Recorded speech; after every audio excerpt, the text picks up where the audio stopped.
So this is part 2 of It's All in Your Head. And I was talking about the divine feminine and the divine masculine, which I'll get to in a moment. So Venus is the spirit and matter balanced. Here I have the sixth chakra. So I was saying that this is where masculine and feminine get balanced, are in the law of gender in the sixth chakra.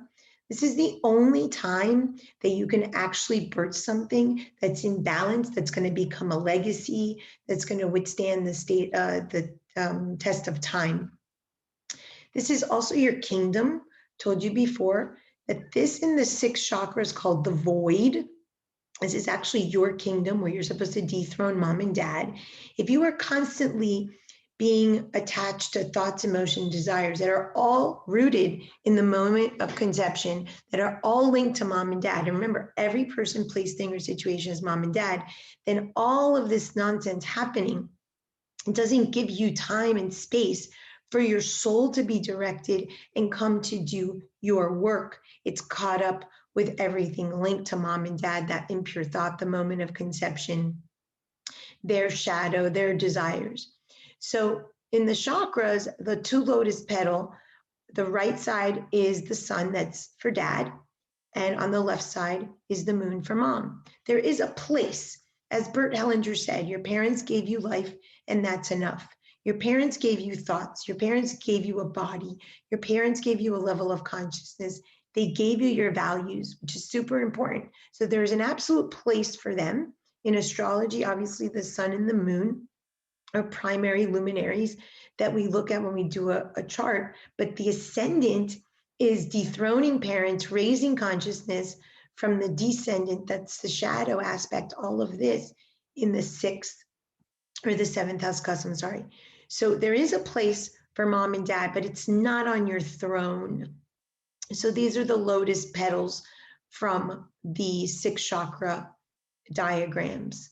So here is, if balanced, if you remove the thoughts, emotions, and desires, if you allow your soul to be directed as a masculine energy that it is, if you identify the archetypes, if you purify your body, these are all parts of the 12 truths, then you can have a balance in the sixth chakra.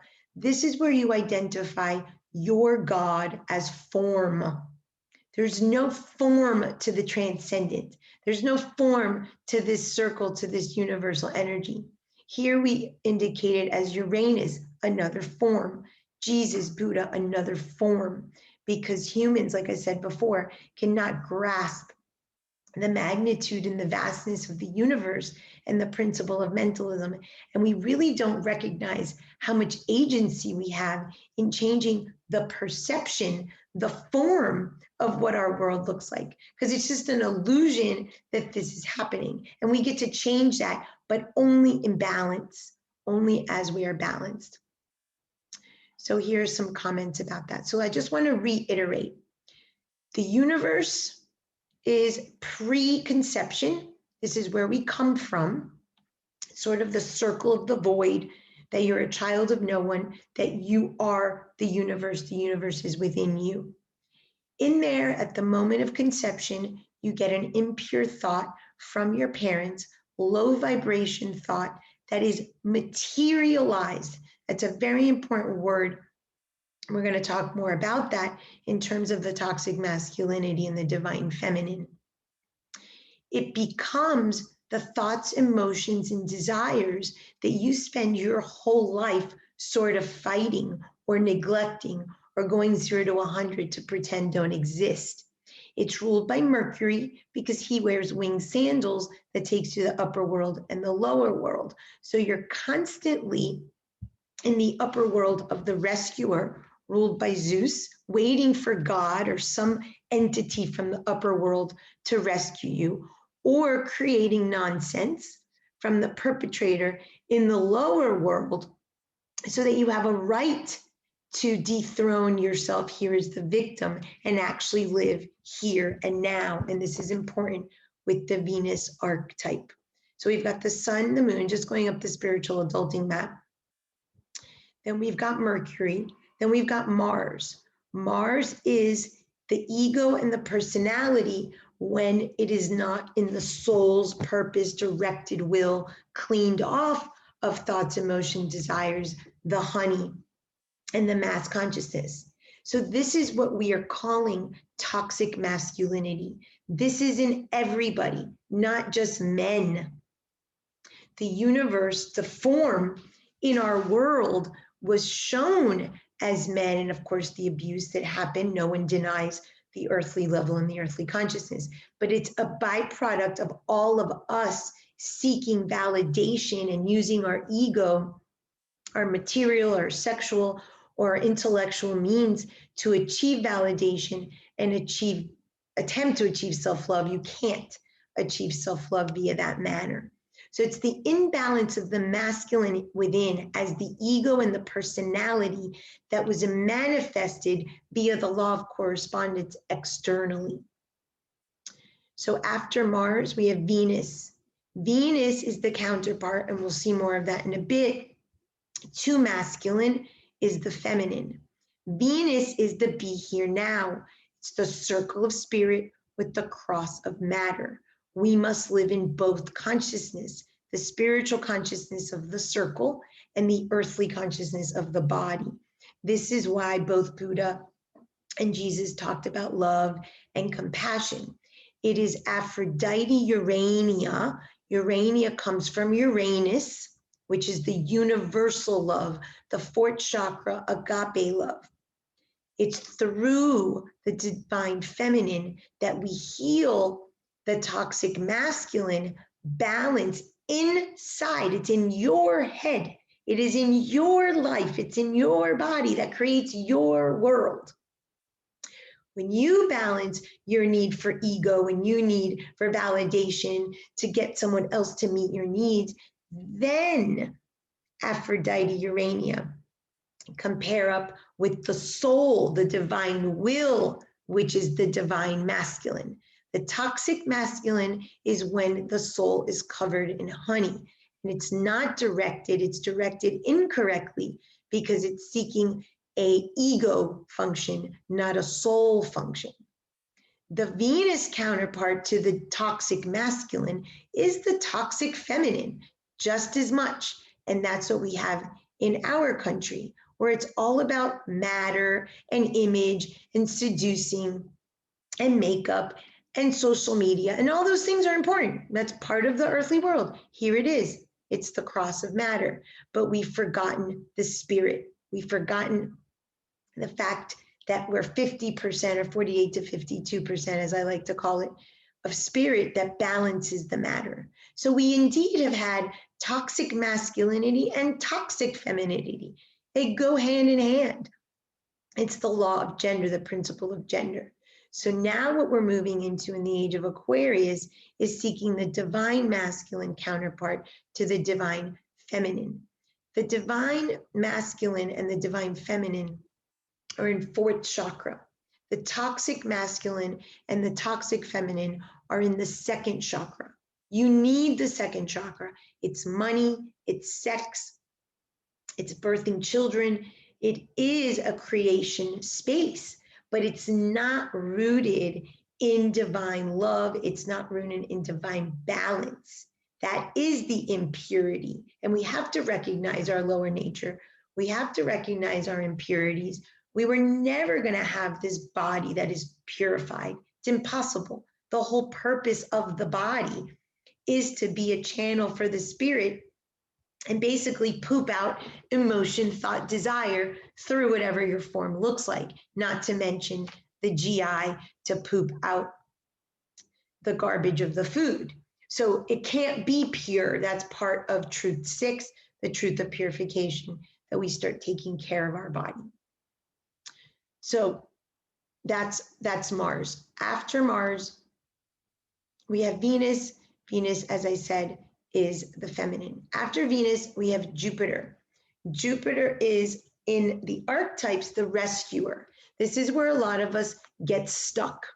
If you think of the sun, the moon, Mercury, Mars, and Venus, all low-level consciousness, we want a God. We want someone to rescue us. So we put anyone and anything on that pedestal.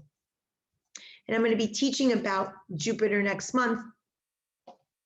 But we are the rescuer. We are the rescuer we've been waiting for. There is no man on a throne. There is nothing outside. It's this outer circle that you come from. It's the same. So when you can substitute this sort of Jupiter for a circle and recognize it's the same, and you can see that you're here to rescue yourself, and then you can get out of victim and you can actually be here now and enjoy this lifetime.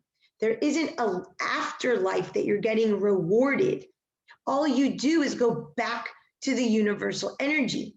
There isn't anywhere else that we go. And then we reincarnate, and the same thing happens, and we're the thought and the body and the vicious cycle of samsara. So after Jupiter, there is Saturn. So Saturn is now the body. So now we've moved in from the thoughts, emotions, desires in the thought, and now we've become the materialization of all of that. The moment of conception, you were a thought. You layered that on with honey. You now are layered with unmet needs, lack of self-worth, and being lovable because your parents couldn't do that, the crack in your snow globe. And now your body shows all of that. So that's the Saturn, and that's what we feel limits us. We feel the body or time or money or resources limit us. It's all in our head. This is what limits us. If we free ourselves of the TED Talk that's going on in our head, then it frees up our body to not only be healthier and over here, Chiron, not get sick, but so that we can actually go and move with direction from our soul. After Saturn is Uranus. So Uranus, again, universal energy. It's chaos. We're trying to attempt to connect to the universal energy that we are. It's all over the place. I've lost here, Neptune. After Uranus, we have Neptune. So it brings us to the victim archetype again. Yesterday, I had a client. Why is God doing this to me? No, it's in your head. You've created this. You have done that. If God is this outer circle, that is your energy, then you have done it. If you take personal responsibility, you get out of searching for a rescuer. It's within your head. You get out of victim, and you can stop having all these nonsensical perpetrators that are creating disturbances in our life. So after Neptune, we have Pluto, and Pluto rules transitions, and it's the only way, and that's why I put him at the tip of the triangle. In all of my models, the tip of the triangle is the answer. The unintegrated shadow, the unintegrated parent, the mistress, the perpetrator. It's the thing that you need, the key to sort of incorporate, integrate, so that you can be whole, and so that your divine will over here, your divine masculine, actually leads and is directed without layered in honey. After the perpetrator, we've got Chiron. Usually what happens in our society, unfortunately, is that there's no room for proper grief of realization that we've created everything, and we tend to create illness. But that being said, even if you do the work, and even if you have the cognizance to do the TED Talk, to identify that you're the victim, that you're the perpetrator, that you're the rescuer, the body is the materialization. All of this is emotion. Emotion is different than feeling. Emotion is not processed. That's why it's heavy. That's why it creates illness. That's why it weighs down the soul. When you actually start processing emotions into feelings, my hope is to help people not have to have a full-blown illness, and that we can just have a few hours perhaps of discomfort, feel it, and then we can go about our day. We still need the body, Chiron, the square, the earthly form, to process that information. That is why when I say to clients, if I gave you a ball of energy, you would ask where your baby's body is. The body is the form that the spirit needs to do its work. You do not burn karma. You do not grow, so to speak, when you are out of the form. That is why we keep coming back. It is only through this vehicle that the soul is directed. So you just go back to the plane where you vibrate after death and you wait to be given another body again, because you can only do the work, the burning of the karma, in this plane. So the body is necessary. It just happens to have some conditions aligned with it. And then last is after Chiron, the black moon. Black moon intentionally I have in the center. This is symbolic of the third chakra, your fire. This is also part of your diamond. Your black moon is what I call a spiritual striptease, and she forces you to take off all the honey, admit it, own your gluttony, own your sloth, own your attachments, own your ego, your pride, your wrath, all of it. And when you actually start doing that spiritual striptease that is noted in all mythologies, in my first book, I use the Inanna myth, then you are living in truth. Then you are actually telling God, I don't want you to rescue me because I know you can't. I'm not a victim that needs rescuing, and I don't need to continue creating perpetrators to do my work because I am you, you are me. And now we can start talking about the divine feminine as a counterpart to the divine masculine. Prior to that, it was the toxic masculine in both men and women. We both have this energy that it was reflected in the world as men is because we need form to understand. It's the same reason we have a large transgender population now. The law of correspondence is saying balance your energies, and the higher planes manifest in the lower planes so that we know the message that, if you like the word God, God is sending you or the universe is sending you. So the transgender population is mirroring what we're attempting to do in our psyche. It's in our psyche that we're balancing our genders, and therefore it's reflecting as the illusion or the world and the form. So you need a spiritual TED Talk in the second chakra. You need an STD, a spiritual STD in the third chakra, and you need a striptease to take you to your fourth chakra. So I mentioned your spiritual TED Talk is everyday thoughts, emotions, desires. Let me take you back to that diamond metaphor. The diamond is perfect, it's brilliant, it's stunning, but splashes of dirt, you're wearing a ring, you're cooking, little specks of dirt and dust get on your diamond. Every single day, anytime there's a disturbance in your thoughts, your emotions, your desires, you need to wipe off your little diamond so that it doesn't get again covered up with honey. So I love that Jay-Z song, Dust Off the Shoulder, and I say, just dust it off. So anytime I feel a thought that disturbs me, or I come in contact with an emotion, or I revisit a desire, I have to pull back, dust off my shoulder, my diamond, and then continue. This is the spiritual TED Talk you will have with yourself every day for the rest of your life. In Truth 1 of my 12 Truths model is the truth of thought. You have to look at thoughts every day. In the myth, Hercules, his friend, was actually trampled by the horses, which are considered thoughts, and Hercules twice had to collect the horses. So we are constantly collecting the horses in our mind, the thoughts, in order to move forward. So do not think that this is not a forever job. Next, in the third chakra, you get a spiritual STD. This is when you learn to say, think, and do. When you are living in balance, your divine feminine and masculine, you don't need to people please. You don't need to seduce. You don't need to yell. You simply have a boundary. You're 48 to 52. You say what needs to be said. You're thinking in alignment and you're doing in alignment. People have this notion that they don't want to create karma or be good or do the right thing. If everything starts with the materialization of ether, then goes to air, then goes to fire, then goes to water, by the time it gets to earth, it has been created in so many other planes. If you're saying in the ether something, but you're doing in the earth something else. You've created karma because you're out of balance. It's only when all of the elements, masculine and feminine, law of gender, are in balance, that we're actually not creating karma, and we can actually birth something that can last as a legacy. Everything else will literally die because it's born of the earth element out of balance. Anything from the earth element will cease to exist because it's out of balance. I'm not talking about the earth element. I'm talking about earth element in general.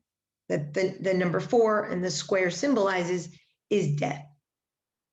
So when you have a spiritual STD, you're working from your 3rd chakra. So all of this is balanced because the 3rd chakra and the 6th chakra, your psyche, your throne, your void, are in alignment. So this is why we see so much GI distress in our society these days, because nobody is living, saying, thinking, and doing their truth. They're just putting on a show and people pleasing and so forth. So when you actually are saying, thinking, and doing, you're in a place now your soul, 3rd chakra, can come and have its divine purpose and its direction. That's already in you. You get glimpses of it when you see the type of job you want, or where you want to live, or you feel that you've been at a place before. That's inside. Your diamond is there, giving you glimpses. But again, the metaphor of the honey, it can't get through and it's weighed down. That's the 3rd chakra. Only in the 3rd chakra, when your fire is balanced, when your digestion is balanced, when your thoughts, emotions, and desires are being looked at, 3rd and 6th are the same fire, then can you lead Lilith, or Lilith lead you into a spiritual striptease to actually get to the core of who you are. And we'll talk a little bit more about now the divine feminine balancing.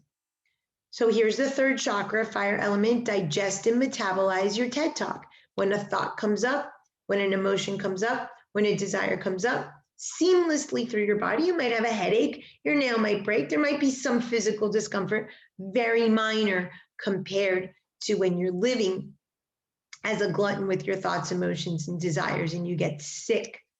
So the processing through the body is obviously going to be much minor. So you need to digest and metabolize everything that enters your space. So I put little googly eyes here. Why? Part of the spiritual striptease is that we have to identify our thieves from Jainism, Sikhism, cardinal sins, 7 deadly sins, ripus. Every mythology, every philosophy has a version of these. These thieves rob you of your peace of mind. They disrupt you of your peace, of your stability, of joy. Why? Because the eyes also hold the element of fire, like the 3rd chakra. And that's where we see envy, lust, greed. It enters through there and it affects your 3rd chakra.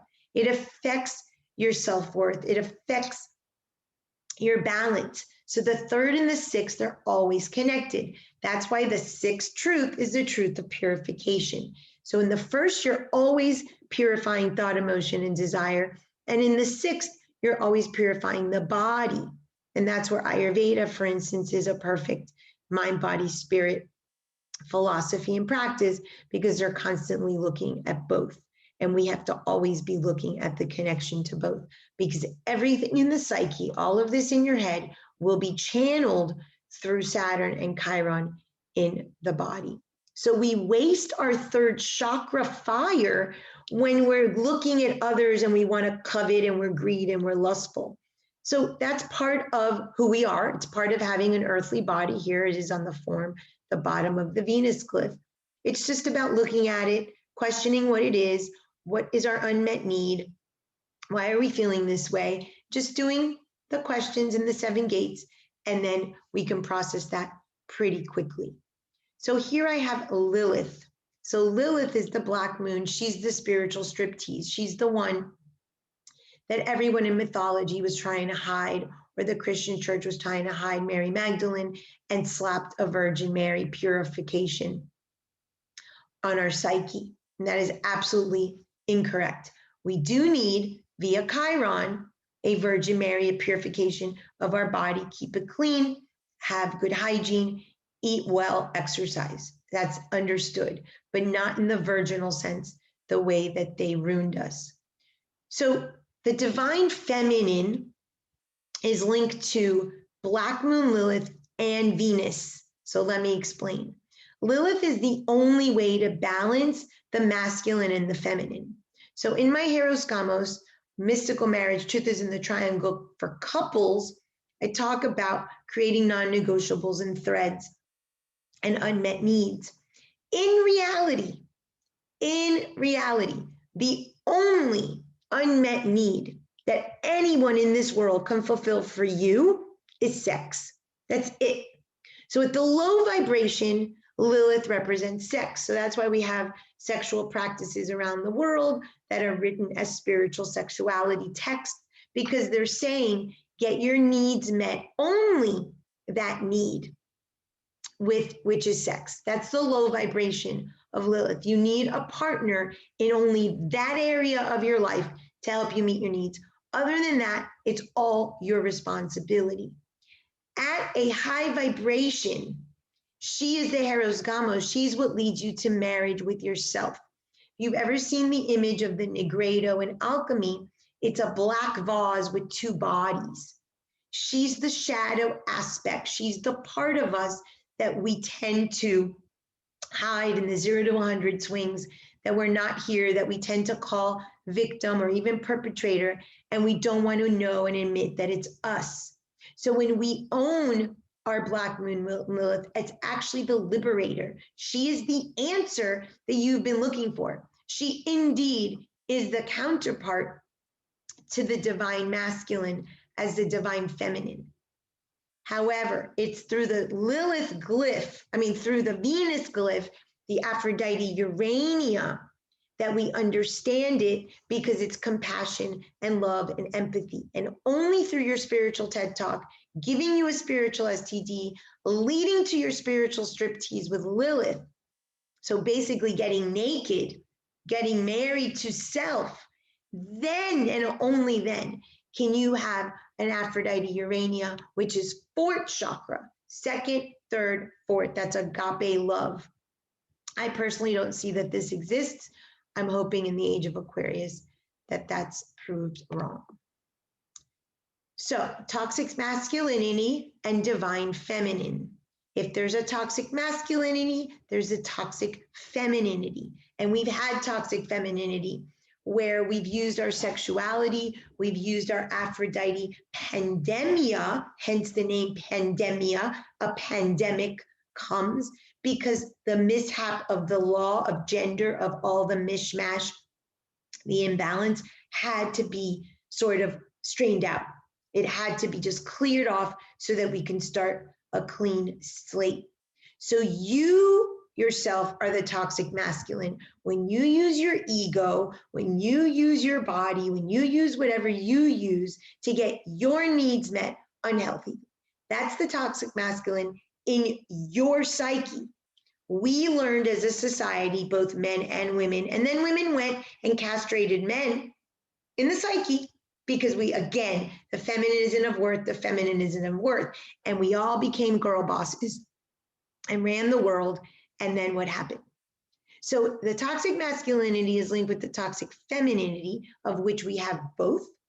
And it created toxic masculinity from the Mars glyph, from the ego, from not living from a place of soul, but rather from a place of ego and unmet need.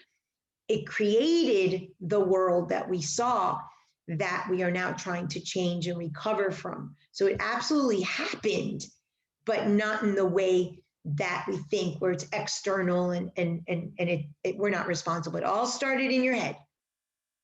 The divine feminine here in the glyph of Aphrodite Urania, of Venus, is a balance of energies so that we can be the receptacle for humanity, the Hieros Gamos. And this I'll show in the next slide. So again, when the male and the female, the masculinity divine and the divine feminine within, this has nothing to do with crystals and makeup and hair gel. It's nonsense. It is inside your head. These are energies that rule the world. That's why I said it's like it's the law that we as humans can most grasp because it's in our world. It's something we can touch and see, and we can identify through the elements, through certain behaviors and such. And we're trying to debunk all that. As I'm in a dethroning frenzy. So let's dethrone that too, which is obviously what's happening with the balance of the law of gender in our head that is obviously creating this transgender movement.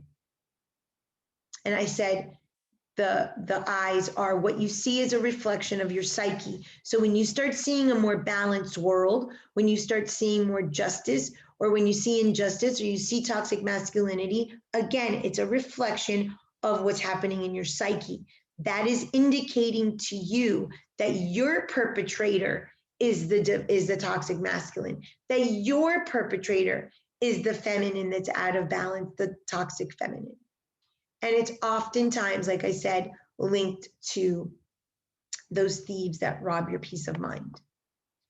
So I'm just going to take this concept of Heros Gamos because it's really important. In the 7 gates, I talk about the mother and the father that are your dark and your light, or your good buckets and your bad buckets. So in the circle of matter, you're going to probably have the bad buckets, and that's work you're going to do on your shadow. Again, it's 48 to 52 always. We're in balance. And your work you're going to do on your spirit is 48 to 52.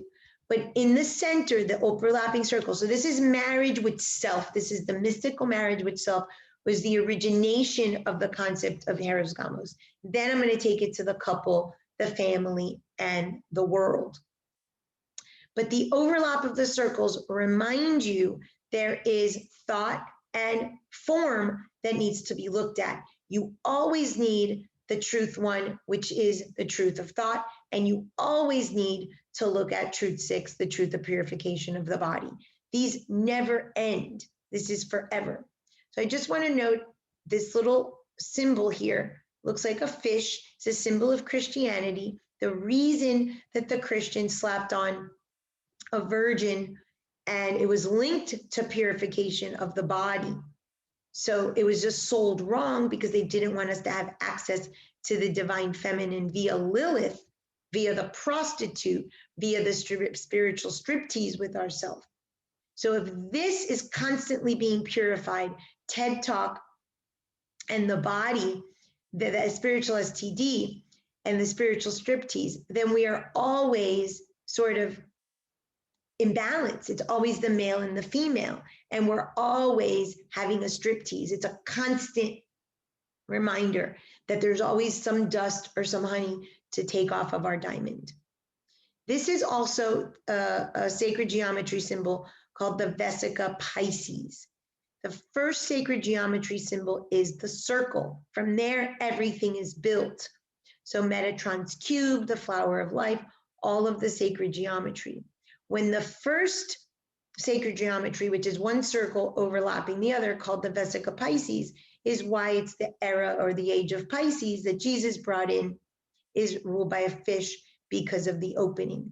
But if you look at it, it looks like the vaginal opening, because I told you that the only unmet need for a partner is for you to have sex with that partner to balance the sexual energies that you now have in your head. Well, how do you do that with yourself? Mother and father, they're the sexual energy, so to speak. So you have to constantly have a striptease with mom and dad here, constantly. That's why the first question in the 7 gates is it mother or father? That directly brings you to the thought, you process it through the body, and it doesn't hurt. In my relationship model, it's the truth is in the triangle, the Heros Gamos, mystical marriage now to another. Same concept. The thing is, it's spirit becomes you, I, one circle, 48 to 52 of time, money, and resources. That's the currency of the earthly world. There's only limited amounts. It goes to you. Your partner gets the other 48 to 52. That's him or her. And then the vaginal opening is the unmet need of sex. So what I tell clients is, because we do have emotional needs and we're not whole, is the thoughts, the body. You constantly in your relationship, what don't I like about the person brings you back to your personal TED Talk. Your partner doesn't even have to be involved. It's a constant self-analysis procedure. And then that thought, emotion, and desire channeled through the body. The body is also important here because it's a vehicle for sex. So what I tell clients is you get one thread you build your relationship on. You get one or two max non-negotiables. You get one unmet need that that person is supposed to meet for you, and sex. If we honored this model, we would be in constant union with ourselves and with our partner. In Dethroning Olympus, I use the same model, but now for the family system. You've got the parent over here, another parent here, and the children in the center. Your children are your unintegrated shadow. They cannot do their own directed soul, their own directed will, because they're too busy smothered in your honey. So if you pull away your honey, you now then let your children go off and do their job at the soul level. Your job spiritually was to give them a body, a consciousness level, a value system, thoughts, and at 14, that responsibility is done. We pass our expiration date, our stay way too much. So if we actually, with our partner in the family system, put the children, here's the body, they obviously physically exist, and what they're doing as our thoughts, emotions, and desires that we haven't processed, then we go back to our I, we go back to our circle, we do our spiritual work, remember it's the spirit, and then it materializes as a change in the system. And I'm constantly telling parents, shift the system, shift the system. We can do that from our kitchen table, not by controlling our kids, who they go out with, what they study, and if they put a tattoo or color their hair. It's nonsense. Everything happens from the ether, then trickles down into the world of illusion, not the other way around. And so the book now that this is linked to is The Wisdom of the Psyche. It's all in your head. This is to become a world server for the age of Aquarius. Same concept. This is what I say. 48 to 52% of you is you. You love you, self-love. That is it. The other 48 to 52, I'm calling your disciples, just to use the Jesus language, which are the archetypes. If you go back to the psyche, you see that there's 12. All 12 are with you at all times. You cannot get away from that. This is represented in the earthly world as people you like, people, places, things, and situations you like to do. You do not love other than self, don't think. In the word of true love of agape, it's usually you trying to meet your own needs and there's some condition to the relationship. That's why I call it like. Then in the container for humanity, here, sort of the vaginal opening, if you will, you become a container for humanity. This is the Holy Grail that all the myths talked about. This is why Jesus drank from the Holy Grail or the chalice on the night of the Last Supper. They say Mary Magdalene was snuck in to the image of that Last Supper painting. There she is, Lilith. It's always there. She is the one that forces you to look at yourself constantly. So you look at your thoughts, your TED Talk, you process your emotions through your body. Materialized thought, emotion, and desire has to be channeled through the body. So we keep our body and our thoughts pure as much as possible and a constant vigilance. Then we have the divine feminine, which is the sexual spiritual striptease, which is marriage to self. We are in the law of gender balanced, and then we can become the divine feminine as a container to hold the pain for others. And it's just a piece of it. You're not here to save the world. You serve self, and as a result, living in this balance, and then you serve the world. That's the divine feminine, not the nonsense that we're seeing all over Instagram. So this is some of the stuff that I'm working on in this Hidden Truth series.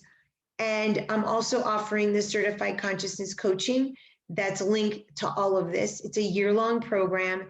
It is just rooted in universal law, metaphysics, symbology, mythology. If you're into this, it's a phenomenal program. I will teach you how to listen to the subconscious and help people using my models.